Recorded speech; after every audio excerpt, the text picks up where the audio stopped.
Chapter 5. The Grail. Garrus Wright's hands trembled as he stared at the simulation results on his screen.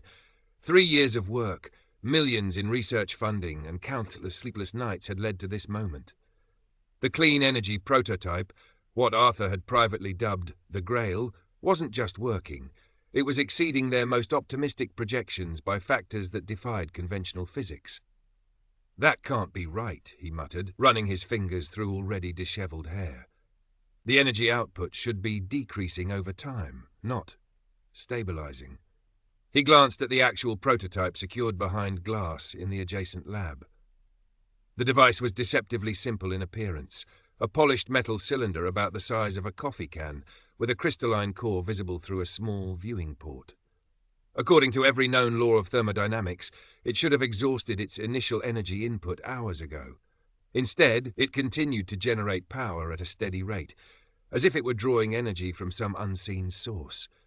Garrus checked the time, 1:42 a.m. He'd promised to call Mordred with an update, but this new development changed everything. What he'd originally discovered, the potential security vulnerability in the project database, now seemed trivial compared to what the prototype was actually doing. His phone buzzed with a text. "Progress?" Mordred's impatience was palpable, even through the simple message. Garrus had initially agreed to provide information about the Grail project in exchange for debt forgiveness and a steady supply of Avalon, the designer drug that had become his only reliable way to manage crippling anxiety. What had seemed like a simple exchange of information had evolved into something that felt increasingly like betrayal. He typed back, "Need more time." Results inconclusive. The response came immediately. Clock's ticking. Meeting still on for tomorrow. Bring something worthwhile. Garrus set down the phone and turned back to the prototype. Something about the crystal at the core captivated him, the way it seemed to pulse with an inner light that wasn't quite visible, but somehow still perceptible at the edges of awareness. That crystal had been Arthur's contribution to the project, a material he'd discovered during excavation for Excalibur Tower's foundation. The science team had analysed it extensively, but could never quite determine its composition. They'd nicknamed it Sangreal, a play on both royal blood and Holy Grail. A security badge swipe at the lab door startled him from his thoughts. Garrus quickly switched his monitor to display a standard diagnostic screen as Kay Stewart entered, looking as crisp and alert as if it were the middle of the day rather than the dead of night. "Garrus," Kay said, his tone neutral. "Security flagged your access at this hour. Everything all right?" "Just double-checking the simulation parameters before the board presentation," Garrus replied, hoping the tremor in his voice wasn't noticeable. Found some anomalies in the energy retention curve. Kay moved closer to the prototype, studying it with a skeptical expression that was his trademark. Arthur's put everything into this project, his reputation, the company's future, not to mention his personal funds when the board got nervous. He turned to Garrus. "He trusts your work implicitly. We all do." The words landed like stones in Garrus's stomach. "The science is sound," he said, which wasn't a lie. "But there are still variables we don't fully understand." "Such as?" Garrus hesitated, then decided a partial truth might be his best shield. "The crystal's properties. It's not behaving according to standard models. The energy output is, well, it's maintaining instead of degrading." Kay's eyebrows rose slightly, the equivalent of shocked disbelief from anyone else. "Show me." Garrus pulled up the actual data, revealing a steady output line where there should have been a downward curve. "It's been like this for over 6 hours. By all standard physics, it should be impossible." "Does Arthur know?" "Not yet. I wanted to verify it wasn't instrumentation error." Kay studied the screen, then the prototype, his expression unreadable. "Your preliminary report mentioned theoretical limits to scaling the technology. Does this change that assessment?" "If these readings are accurate," Garrus swallowed hard, "there may be no upper limit to the scaling potential. The technology could power anything from a smartphone to an entire city, potentially indefinitely." The implications hung in the air between them. Energy that clean, that abundant, that cheap, it wouldn't just revolutionize Excalibur Industries, it would reshape the global economy, upend geopolitics, transform how humanity lived. "Lock down this data," Kay said finally. Restrict access to you, me and Arthur until after tomorrow's board presentation. I don't want speculation or half-formed theories circulating. Of course. Kay moved toward the door, then paused. Gaheris, are you all right? You seem tense. For a terrible moment, Gaheris considered confessing everything, the gambling debts, the Avalon dependency, Mordred's blackmail. But the moment passed, survival instinct kicking in. Just tired, he managed. Big day tomorrow. Kay nodded, seemingly satisfied. Get some rest. Arthur needs you at your best. After Kay left, Gaheris slumped in his chair, the weight of his choices pressing down on him. On his phone screen, another message from Mordred glowed ominously. Remember our agreement. Don't make me regret our arrangement.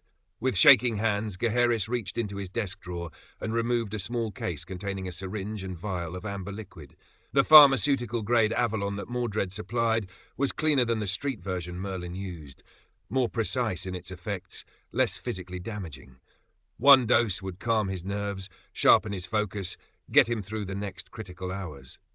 As he prepared the injection, his eyes drifted to the prototype and its mysteriously pulsing core. For just a moment, he could have sworn he saw something reflected in the crystal's surface. Not his own face, but someone else's. An older man with keen eyes and a beard. Merlin? Gaheris blinked and the image was gone. Just a hallucination brought on by stress and fatigue, he told himself. He administered the Avalon with practiced efficiency, then settled back to wait for the drug to take effect. Within minutes, warmth spread through his system, and his anxiety receded like a tide pulling back from shore. His thoughts became crystalline, connections forming between disparate pieces of data. He turned again to the prototype, seeing it not just with his eyes, but with a deeper perception temporarily granted by the chemical coursing through his veins. It's not generating energy, he whispered, insight blooming. It's channeling it from somewhere else. He began typing frantically, unaware that the security camera in the corner of the lab was recording his every move, its feed being monitored not by Excalibur security, but by someone who had penetrated the system from outside, someone who had a very particular interest in Gaheris Wright and the secret he was uncovering. The Orkney Heights branch library was a 3-story brick building wedged between a bodega and a pawn shop, its Victorian architecture a stark contrast to the utilitarian apartment blocks surrounding it. Despite the late hour and steady rain, a small group of people huddled under the building's ornate entrance, holding hastily made signs protesting the eviction notice. Arthur's driver pulled to the curb half a block away, and Lynette Torres watched with barely concealed surprise as the billionaire CEO stepped out into the rain without hesitation, not bothering with the umbrella his driver offered.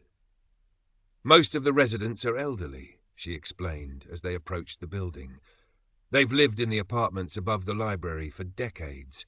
The notice says the building is structurally unsound, but that's news to everyone who's actually lived or worked here. The protesters recognized Lynette immediately, their expressions shifting from suspicion to shock as they realized who accompanied her. A murmur ran through the group, and several people lowered their signs.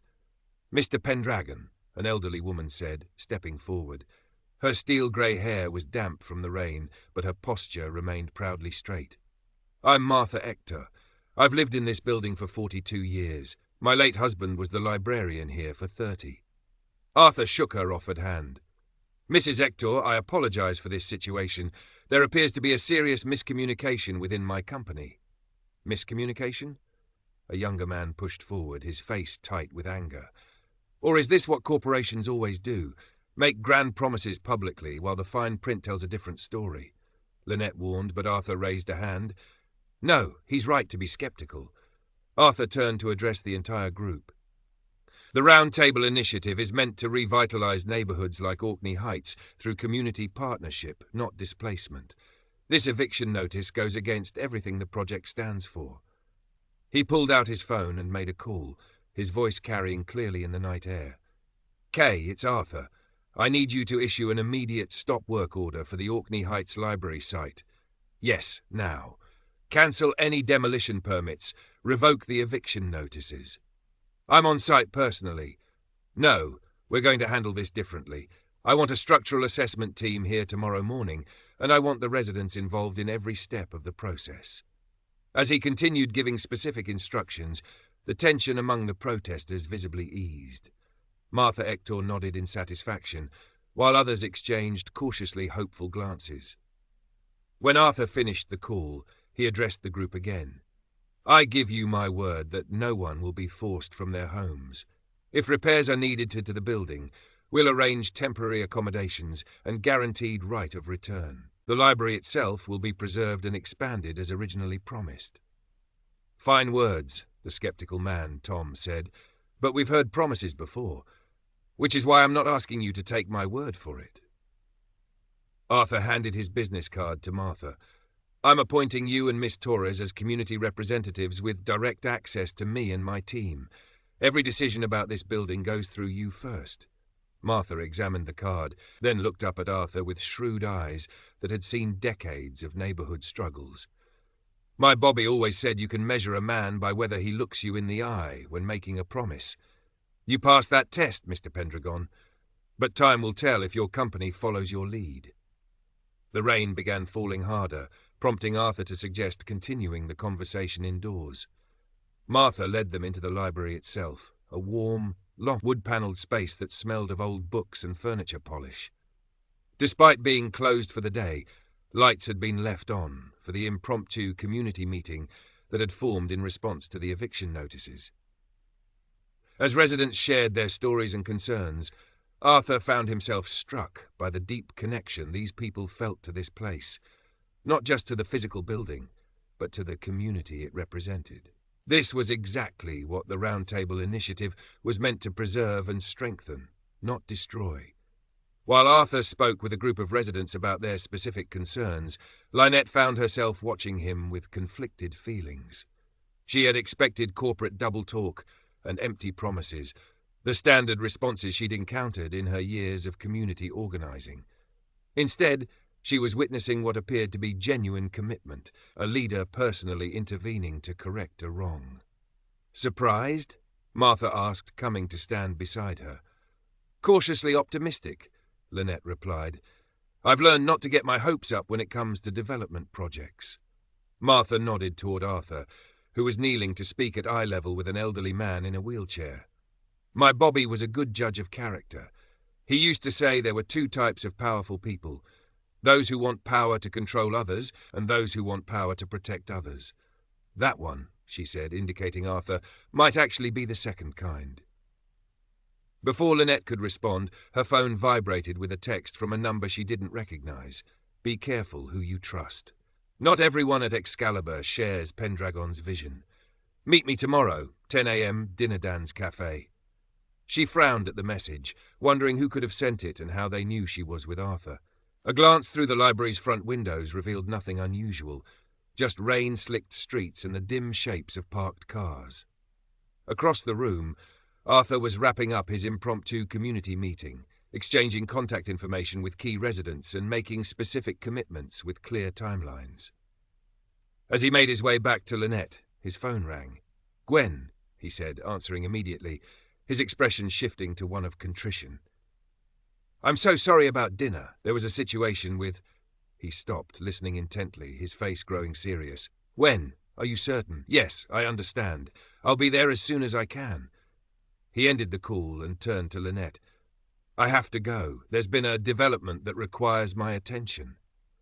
"Is everything all right?" she asked, noting the sudden tension in his posture. "No," he said simply. "A man I once knew has been found dead under concerning circumstances." He hesitated, then added, "My driver can take you home first." "That's not necessary." Lynette gestured to the residents still gathered in small groups. "I should stay and help organize the next steps here. These people need reassurance that tonight wasn't just a one-time intervention." Arthur studied her for a moment, then nodded. "You've chosen a difficult path, Miss Torres. Community organizing isn't exactly a lucrative career." "Some things matter more than money," she replied. "Indeed, they do." He offered his hand, which she shook firmly. "Thank you for bringing this to my attention. The Round Table Initiative needs people like you holding us accountable." As Arthur said his goodbyes to the residents and headed for the door, Martha Ector approached Lynette again. "There's something familiar about him," the older woman said quietly. Not just because he's famous, it's something in the way he carries himself, like he's bearing a weight that's heavier than just a company. Lynette watched Arthur disappear into the rainy night, remembering the unexpected text message on her phone and the currents of power that seemed to flow around this man. I think there's more going on in this city than any of us understand, Mrs. Hector.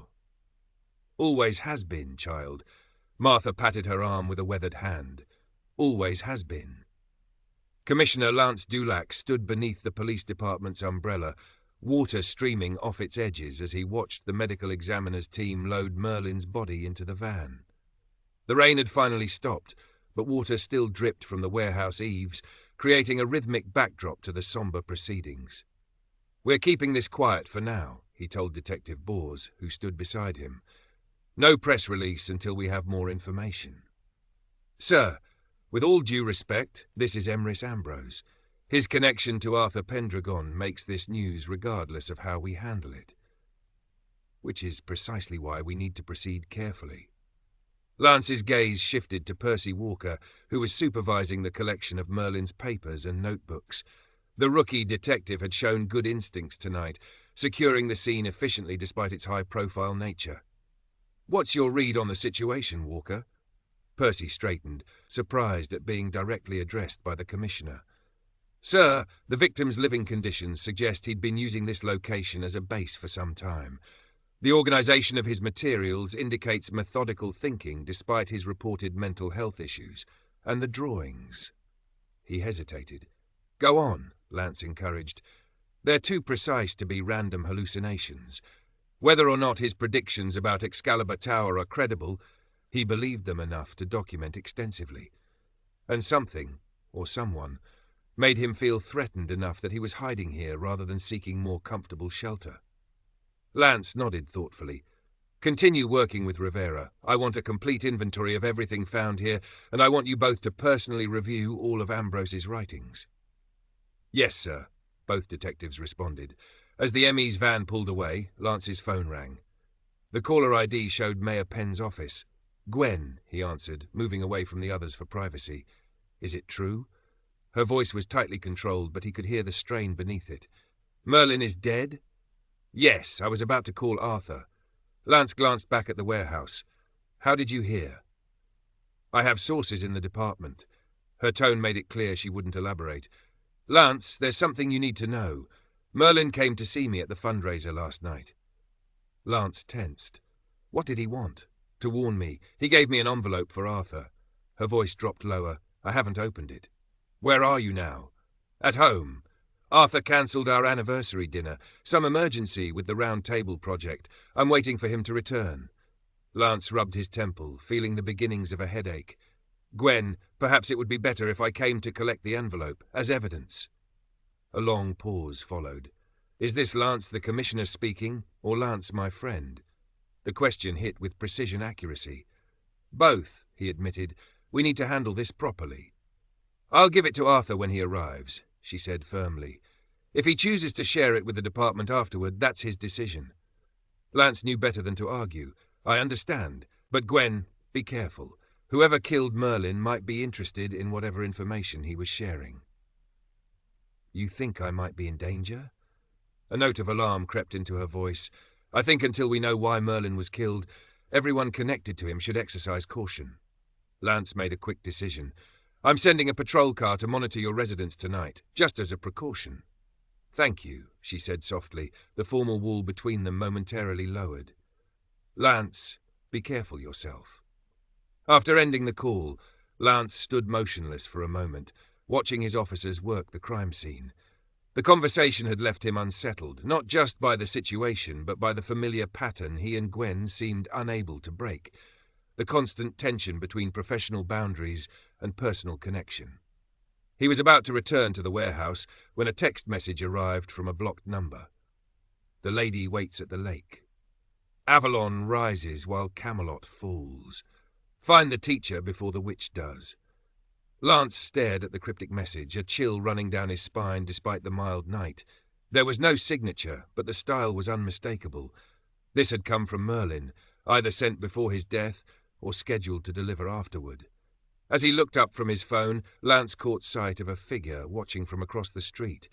A tall man in a dark coat, partially concealed in the shadows between two streetlights. When their eyes met, the figure turned and walked unhurriedly away, disappearing around a corner. Lance started to follow, then stopped himself. If this was related to Merlin's death, proper procedure would be to send officers in pursuit. But something held him back, an instinct that whatever was happening transcended normal police work. "Commissioner?" Bors called from the warehouse entrance. "We found something you should see."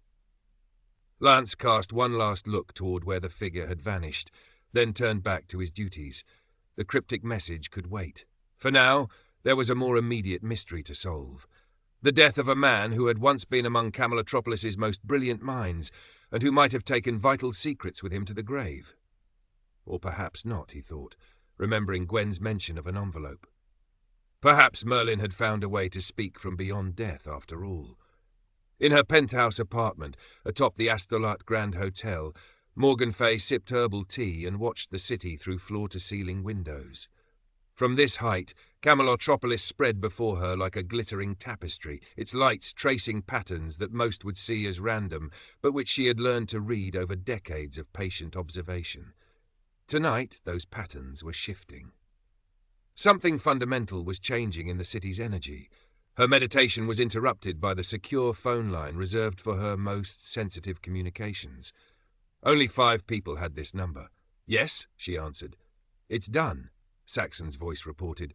"The professor won't be sharing his visions with anyone else." Morgan closed her eyes briefly. Was it clean?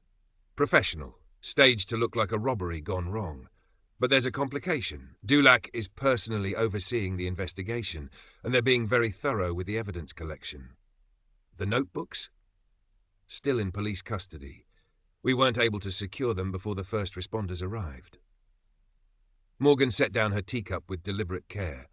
"This is unfortunate. Were you at least able to confirm what he knew about the Grail project?" "Nothing concrete. His materials were chaotic. Equations, diagrams, prophecies all mixed together." Saxon hesitated. "There's something else. Pendragon was seen at the Orkney Heights Library tonight with a community activist. He's personally intervened to stop the demolition." "Interesting."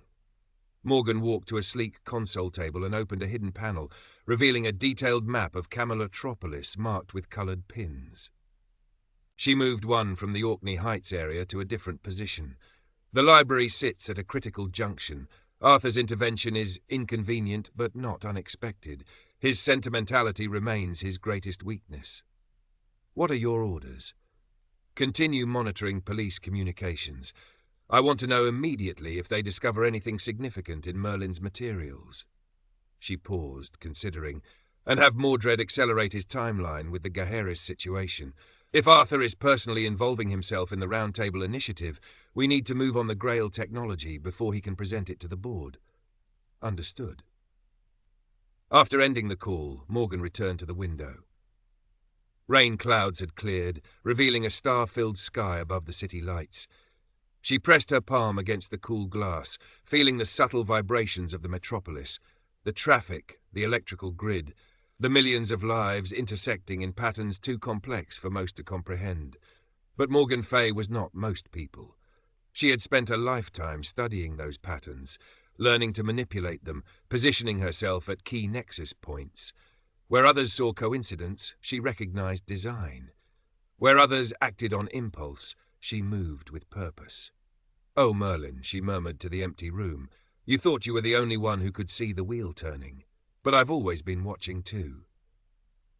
She turned from the window and crossed to an antique cabinet, unlocking it with a key she wore around her neck. Inside lay a collection of artifacts. A medieval manuscript, a ceremonial dagger with a jewelled hilt, a chunk of rough stone that appeared ordinary until it caught the light at certain angles. Morgan selected the stone, holding it in her palm. To casual observation, it appeared to be nothing more than a piece of granite. But as she focused her attention on it, veins of crystalline material within the rock began to glow with a faint blue luminescence, the same material, though much smaller in quantity, as the core of Arthur's Grail prototype. "The cycle continues," she said softly to the glowing stone, "but this time the ending will be different." In her other hand, her phone illuminated with a text from Mordred. "Gaheris is ready. Tomorrow we move." Morgan smiled. The wheel was indeed turning, but unlike Merlin, who had tried desperately to warn others of the coming pattern, Morgan embraced it. Because in every version of the story across the centuries, while Arthur might fall, something always remained, something hidden beneath the surface, waiting for the right moment to emerge. For all his vision, Arthur had never understood that Camelotropolis wasn't truly his city. It had always belonged to those who could see beyond the veil of the ordinary world, those who knew how to harness the power that flowed beneath its streets and towers. Those like her. Morgan placed the stone back in its cabinet and locked it securely. Tomorrow would bring chaos as carefully laid plans collided with unforeseen variables. But chaos, too, was part of the pattern, and in chaos, opportunities emerged for those patient enough to recognize them. She returned to her tea, now grown cold, and smiled at her reflection in the window glass. The king would fall, the tower would crumble, and from its ruins, Avalon would rise, just as it was always meant to be.